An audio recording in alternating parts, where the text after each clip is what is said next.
expliquer.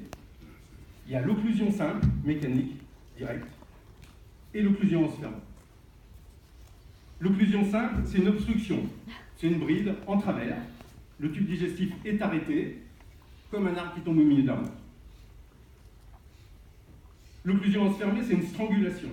Et là, évidemment, on se rend compte qu'il y a une anse qui est passée sous une bride et qui, là, est strangulée, donc va souffrir. Le pronostic de cette anse est très différent. Vous voyez que pour la même bride, on ne parle pas d'adhérence de bride, c'est deux brides. Là, on a deux mécanismes, on a deux pronostics très différents. Ensuite, une prise en charge qui est controversée, puisque là où Mondor disait on opérait tout, maintenant non, on n'opère pas tout, évidemment. Et il y a la chirurgie et le traitement conservateur. Et dans le traitement conservateur, il y a un produit qui, au départ, était un produit qu'on connaissait bien, mais qui est utilisé aujourd'hui par les chirurgiens cliniques, qui est la gastrographine, qui est à la fois thérapeutique et pronostique, puisque lorsqu'on fait un cliché et qu'au-delà de 5 heures, 8 heures, ça dépend des papiers, vous le voyez apparaître dans le sécom, ça veut dire que probablement cette occlusion pourra être traitée de façon conservatrice et ne pas recourir à la chirurgie. Dans le cas contraire, peut-être qu'un geste chirurgical est à envisager. Alors maintenant, on va parler un peu de l'imagerie de l'occlusion sur adhérence. Alors, d'abord l'ASP. Alors l'ASP, non. Non, et c'est pas moi qui le dis, c'est la Haute Autorité de Santé en 2009. Et quand je dis non, là, c'est en France. Parce qu'aujourd'hui, vous cherchez la littérature anglo-saxonne, notamment les fameuses Bologna Guidelines de 2011, ils disent faire des ASP, et si l'ASP n'est pas très contributif, on fait des scanners, mais bon, oui. Et ça, c'est quand même fou. Bon, c'est un papier de chirurgien, hein. Mais c'est quand même fou. Aujourd'hui, en France, heureusement, et je suis quand même content d'habiter en France, on fait des scanners à nos patients qui ont des occlusions. La Haute Autorité de Santé dit très clairement, dans le syndrome occlusif, on fait un scanner. Alors, quelle est la problématique de l'occlusion sur bride pour le radiologue? En fait, elle est triple. La problématique est triple. Premièrement, s'agit-il d'une occlusion sur bride? Deuxièmement, quand un traitement conservateur est-il envisageable? Ou à l'inverse, quand une chirurgie est nécessaire? Et troisièmement, est-ce qu'avec mon scanner, je peux répondre à ces deux questions? Alors, le scanner et l'occlusion sur bride. Première question, s'agit-il d'une occlusion sur bride? Et ça, c'est une question dont on a beaucoup débattu dans les années 2000. C'est la question des années 2000 en termes d'occlusion. Et là-dessus, on a une littérature excessivement abondante, planétaire, dans lesquelles les Français ont donné une bonne part. Alors le scanner, oui, permet le diagnostic positif d'une occlusion sur bride. D'abord, parce que c'est une occlusion mécanique, on différencie du fonctionnel, avec des anses donc dilatées et d'autres plates, et une ou des zones transitionnelles libres de lésions visibles. Ça, c'est la définition que le scanner permet d'envisager. Ensuite, le diagnostic topographique, c'est la zone transitionnelle. Il faut la trouver. C'est là que ça va se passer. Et encore une fois, s'il n'y a rien dessus, c'est à envisager comme étant une bride. Et puis il y a un signe, le Fesses sign, dont on parlera, mais qui est donc un aspect de granité de type stercoral, et dont il faut comprendre que la définition, et cet aspect-là dans le grêle, c'est pas normal d'avoir une granité de type stercoral dans le grêle, se situe immédiatement en amont de la zone transitionnelle, et c'est ça sa définition. Le scanner permet aussi la distinction entre bride charnue et adhérence. Et ça, je pense que c'est important. La bride charnue, la zone transitionnelle est courte, elle est souvent plus profonde au niveau de l'abdomen, à part dans le pelvis où on peut avoir des adhérences, notamment en cas de chirurgie pelvienne, gynéco ou urologique basse. Il y a le fameux signe du bec, big sign, et le signe de l'encoche dresseuse, fat nut sign. Et ça dit, c'est plutôt une bride charnue. À l'inverse de zones transitionnelles longues et plutôt sous-pariétales antérieures, qui sont plutôt en faveur d'adhérence. Mais encore une fois, on ne distingue pas ces deux entités qui sont invisibles à l'œil du radiologue, même au scanner. Là encore, on avait fait un papier dans le service qui avait mis en évidence que la distinction entre bride et adhérence faisait ressortir le big sign et le fat nut sign comme étant un élément extrêmement spécifique et statistiquement significatif avec, vous voyez, pour le fat nut sign même, la présence de 0 Fat Nut Sign, là où il restait quand même quelques Big Sign dans des adhérences. Donc le Fat Nut Sign, c'est logique, hein, je vais vous montrer des images, on voit très bien cette empreinte graisseuse qui ne peut être le fait que d'une brique charnue. Alors un Big Sign, bah, c'est ça, hein, c'est un arrêt en forme de bec au niveau d'un secteur digestif occlus, et ça ressemble à un bec, d'où le nom. Le Fat Nut Sign, c'est ça. C'est une compression extrinsèque, graisseuse, qui vient comprimer de façon donc extrinsèque une anse. C'est la zone transitionnelle, il n'y a rien dessus, elle est courte, c'est une encoche graisseuse, et ça ne peut, on l'imagine bien, être qu'une brique charnue qui vient passer en travers. Le scanner permet aussi le diagnostic d'occlusion anse fermée, et ça c'est excessivement important. Le but, c'est pas de dire c'est une brique, c'est des adhérences, c'est aussi de dire est-ce que c'est une anse fermée ou pas. Le pronostic est à ça.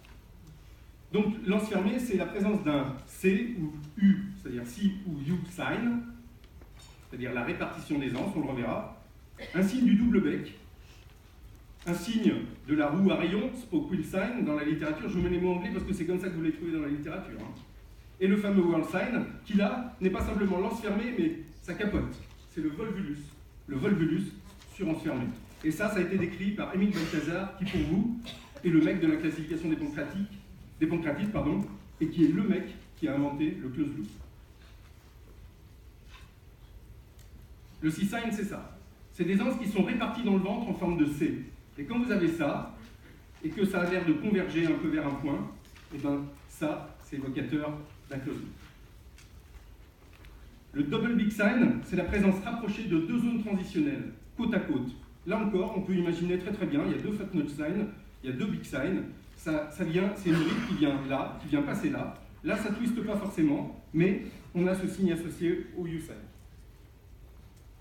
Le spoke wheel sign, c'est cette répartition en forme donc toujours de C, avec cette disposition mésentérique radiaire, engorgée, qui font comme des bâtons d'infiltration séparés par des travées de graisse, qui donnent cet aspect de roue en bâton, qui est typique aussi de cette anse fermée, là probablement volvulée, puisqu'il y a des signes de souffrance et d'engorgement.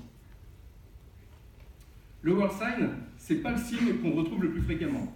Faut être très clair là-dessus. Si vous attendez d'avoir un whirl sign pour dire il y a un close loop, c'est pas bon. Le whirl sign, vous le trouvez dans tous les volvulus du sigmoïde, tous les volvulus du sécum, les volvulus du côlon, là tout le temps. Dans l'occlusion de volvulus sur bride, il faut se mettre dans tous les plans et on ne l'a pas toujours. Mais quand vous l'avez, évidemment, c'est intéressant, donc c'est le signe du tourbillon, whirl sign.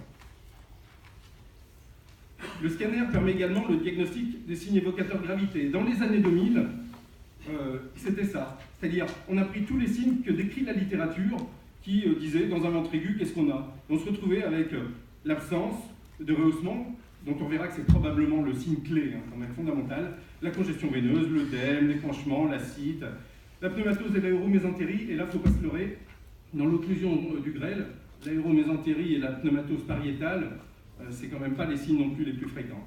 L'épaississement pariétal digestif, donc on sait ce qu'il vaut, ça veut dire juste que ça souffre. L'hyperdensité spontanée, qui a commencé à être décrite il y a quelques années, le whirl sign et la fameuse disposition en anse fermée. Le problème, c'est que si vous prenez ces signes évocateurs de gravité en scanner, eh ben, ils n'étaient pas corrélés de façon complète avec la nécessité de chirurgie. Pas tous en tout cas. Ça, c'est certain. Acide, engorgement, le chirurgien y rentre, ben non, ça souffre pas. D'où, quand opérer et quand proposer un traitement conservateur, parce que c'est quand même ce qu'on nous pose comme question quand on est radiologue. Et donc la deuxième question, c'est quand un traitement conservateur est-il envisageable, quand une chirurgie est-elle nécessaire?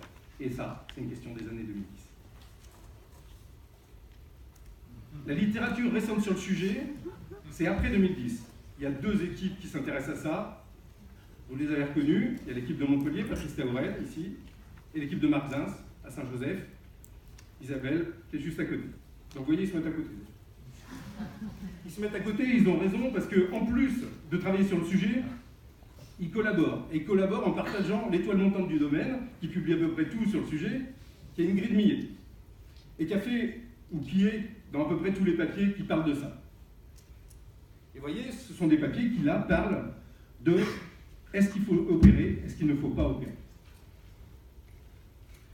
Un fameux papier d'Ingrid Miguet, donc une méta-analyse, donc ce qui se fait de mieux pour faire l'état des lieux. On me demande de parler de l'état des lieux, c'est un papier de 2015, qui demandait est-ce que le scanner est capable de prédire l'ischémie dans l'occlusion, et elle a tout analysé. Et ce qui sort, c'est qu'en spécificité, c'est ce fameux défaut de rehaussement digestif qui sort de façon très claire, et en sensibilité, vous voyez, la congestion du mésentère. Donc il faut déjà, vous voyez, les autres signes ne sont pas très pertinents, le défaut de rehaussement digestif sort comme étant le plus spécifique. Un autre papier, alors qui n'est pas encore dans le PubMed, donc j'imagine qu'il est en cours de publication, mais qui est une étude rétrospective de l'équipe de Patrice Taborel, 256 patients, 24% d'ischémie, et la proposition de 3 signes, et se demander si ces 3 signes indépendants seraient suffisants. Et qui dit oui. Qui dit oui, qui dit que si on a un closed loop, donc une occlusion fermée, une absence de rehaussement et un œdème diffus du méso, là, on a une ischémie. Ensuite, il y a un signe qui est de l'équipe de Marc Zins, qui est l'hyperdensité spontanée de paroi. Alors vous avez entendu que chez Marc Zins, on opacifie les diverticulites, on fait aussi du sans-injection dans les occlusions, et c'est pour ça qu'ils ont décrit ce signe, et la première série a dit que sur 44 patients, donc 44% d'ischémie, donc des patients graves quand même, alors est-ce qu'ils sélectionnent ceux qui font des sans-injection? On se posera la question derrière. Ils montraient une spécificité, vous voyez, très très haute et une sensibilité intermédiaire, et on voit effectivement très nettement sur sans-injection à gauche, il y a cette hyperdensité qui pourrait dire, oui, l'hyperdensité, donc il y a du sang dans la paroi, ça souffre. D'où la question de la valeur ajoutée d'un passage sans injection, et là une étude rétrospective qui est sortie dans Radiologie, donc c'est quand même du lourd, 158 patients, 25% d'ischémie, un peu moins, avec une sensibilité, vous voyez, qui monte de 46 à 66% et une spécificité de 84 à 94% si on ajoute l'analyse du sans-injection, avec une reproductibilité interobservateur que vous pouvez noter. Le Fesses sign, moi je suis obligé d'en parler, on est dans les signes de gravité. Le Fesses sign, il y a une controverse terrible. Alors, franco-française peut-être, mais internationale aussi, puisque des publications ne cessent de sortir en disant c'est un signe de gravité, ce n'est pas un signe de gravité. À chaque fois qu'on se voit, on ne peut pas s'empêcher d'en parler, donc moi j'en parle. Signe de gravité, ça voudrait dire chirurgie. Absence de gravité, ça veut dire traitement médical. Signe inutile, ça veut dire on serre les fesses, on ne sait pas. Et moi je pense qu'il y a un problème de définition. On en a parlé ensemble à multiples reprises, en tout cas ceux qui s'intéressent au sujet. Je pense que Fesses sign, si on reste sur la définition de c'est un granité stercoral en amont de la première zone transitionnelle, il s'agit d'un signe plutôt en faveur d'une occlusion de mécanisme, en tout cas de fabrication subaiguë. Maintenant, aujourd'hui, retenez, parce que la littérature voudrait qu'on ne retienne que ça, mais tous les jours je dis à mes internes l'inverse, le Fesses sign n'est qu'un signe topographique. Maintenant, à chaque fois qu'on voit un Fesses sign, c'est plutôt en sous-pariétal antérieur, dans les occlusions qu'a montré Céline sur les Crohn, dans des occlusions qui ne sont pas des occlusions avec souffrance. Maintenant, si vous regardez ce granité stercoral à l'intérieur du close loop, et que vous dites ça c'est un Fesses sign, là c'est très grave. Seulement, c'est des bulles trappées dans du sang, dans une anse ischémiée. Le Fesses sign, c'est un granité stercoral situé en amont de la première zone transitionnelle. Le double énergie, ça avait été présenté par Ingrid Miguet à Paris, donc je suis obligé d'en parler, parce que sinon je passe pour un con. Mais c'était une étude animale, 4 truies, on lit chirurgicalement, et un papier dans Radiologie, étude fondamentale, étude sur l'animal, qui nous dit quand même qu'on verrait mieux, le défaut de rehaussement avec un double énergie. Bon. Je résume. L'occlusion sur bride et adhérence est une pathologie fréquente. Ce sont donc des brides et des adhérents. Le scanner abdominopelvien est essentiel. Un protocole adapté est nécessaire. Avec, si vous cherchez l'hyperdensité spontanée, faut-il le faire à tous les patients? Faut-il le faire aux patients graves sur lesquels on suspecte une anse fermée, un ventre suraigu, ou à tout le monde? Ça peut être débattu, mais en tout cas avec injection de produit contraste. Une sémiologie diagnostique est connue, qui permet d'analyser l'occlusion simple de l'occlusion à anse fermée, le volvulus. Une gravité qui a été très récemment précisée par des papiers et pour lesquels je pense qu'aujourd'hui on a des certitudes et des publications fortes sur le sujet. Et donc, à la troisième